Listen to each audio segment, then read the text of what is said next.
10 minutes.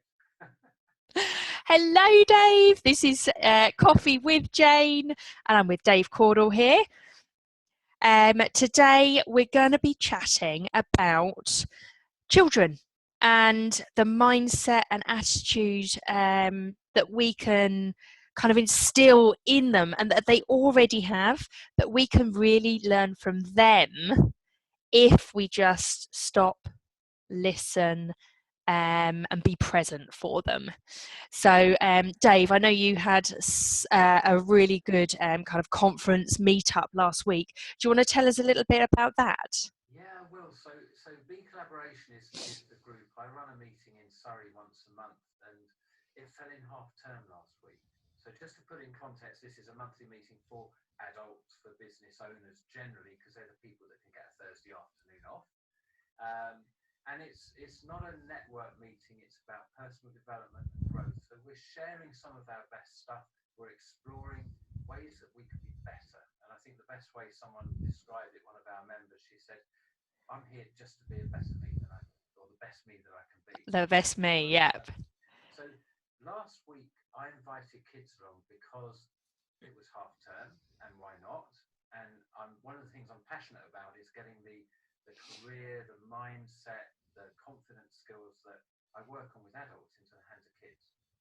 Now, I didn't just invite them along to look at the meeting or even to take part in the meeting. I invited them to lead parts of the meeting.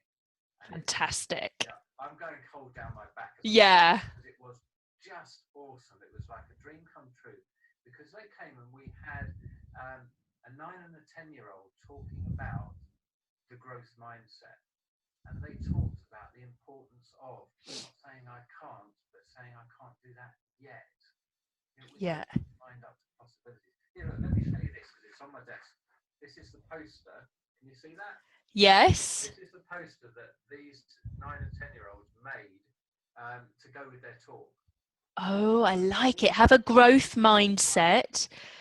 Have a fixed mindset. Yeah, so this is the clever. Isn't that cool? Yeah. It's just dropped.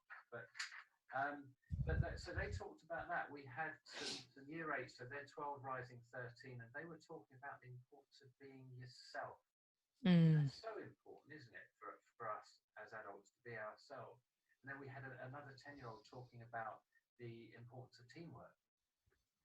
So what they shared with us was like their genius thoughts on those topics. Yeah. And for the adults in the room, we just learned so much because they haven't got all the baggage we've got. Yeah, exactly. On all this stuff, they're still in connection with their sort of innate genius, and it hasn't been yes. out of them yet, which it does get at high school because they get, well, you can only do this, you've got to do these subjects or those subjects, you'll never be a whatever. Yeah. Actually, they can be anything they want to be. Yeah. And that will be, and they will, when they go to work, there are jobs that they're doing that we won't have thought of yet. Who'd have thought 15 years ago we'd have touchscreen mobile phones? Yeah, exactly. Even colour screen mobile phones. Yeah.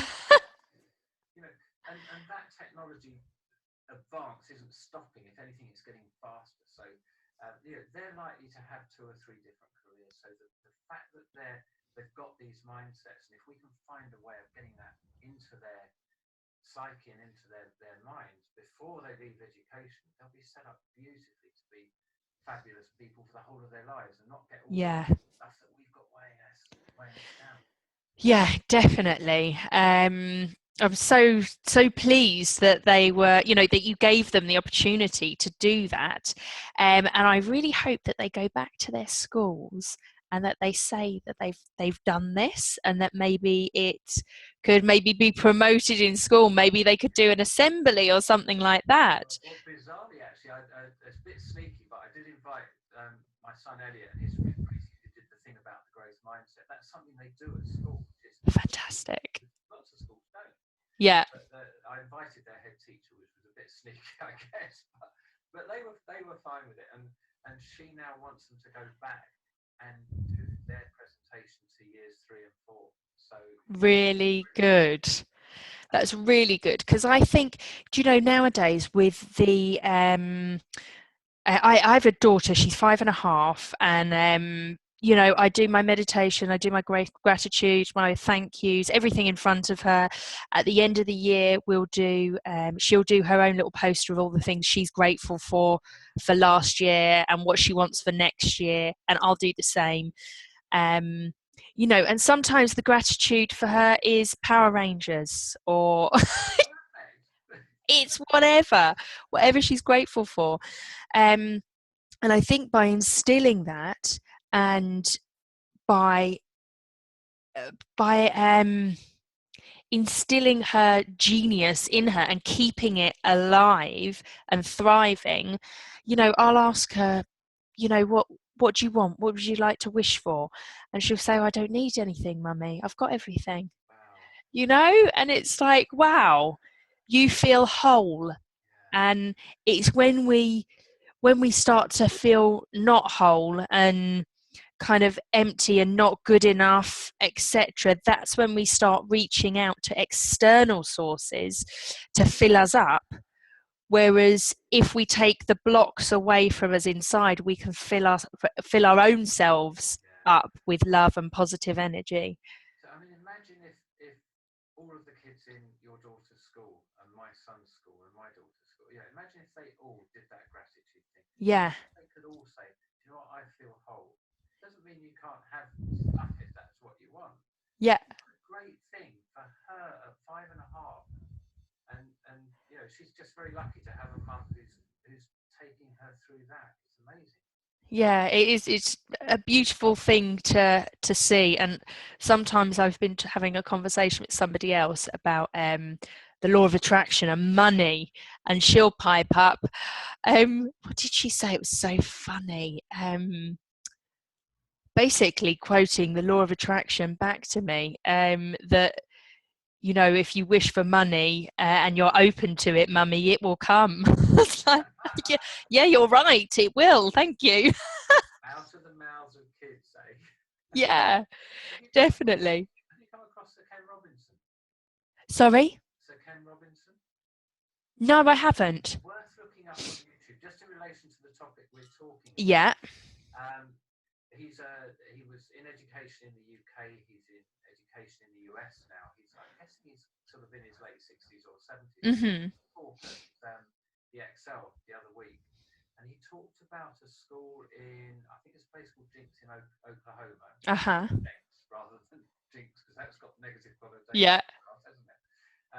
But they set the school up in an old people's home. I've seen that on Facebook. Yeah. It's amazing. Isn't it? It is, yeah. If you think that's almost going back to, if you take a tribal culture, here or in the world, where sort of our generation are out, earning the money or whatever, doing the stuff, and the older people using their wisdom to educate the kids. Yeah. And the thing that got me was not only are the kids getting better results in the school because they've got people taking time and valuing them. Yeah. The older people are living longer and taking less medication because I know, because they're happier and they're surrounded by love and energy. Yeah, it is. It's truly amazing, and I think we went through a phase in the Western world of leaving that behind, and I'm hoping that it's coming back in. Yeah, and I'm bizarrely thinking that maybe technology is going to help us, because as technology gets better, we won't need to travel places to do our work. Yeah. Already people are doing what we're doing today. Yeah. Exactly. It's changed mine and Scarlett's relationship completely. Me not working in the office up in London. A, my happiness levels, but B, I choose to work around school hours. So I'll work in the day. I give myself a personal day off because weekends I'm with her. So on a Wednesday I don't work and I go and do something for myself. So that's my self-love bit. But it's it's changed her. It's changed her life as well, and her happiness levels to be picked up at 3 o'clock every day. for me to take her to, you know, swimming and gymnastics and whatever else, and to feel that love and that bond and that relaxedness around us. And it's improved her reading, her writing, her connection with people and behaviour at school. It's changed everything. Fantastic. Yeah. Good. So I suppose the question is, and it may not be one we can all answer at the moment, is what are we as adults going to do to encourage our kids to do what Scarlett's doing and to have that attitude to do their gratitude boards, their dream boards, Yeah. and to feel whole. I think it's just lovely what you said. You know, she said she feels whole. Yeah, it's lovely. So I thought we're going to have to wrap it up. Right, okay.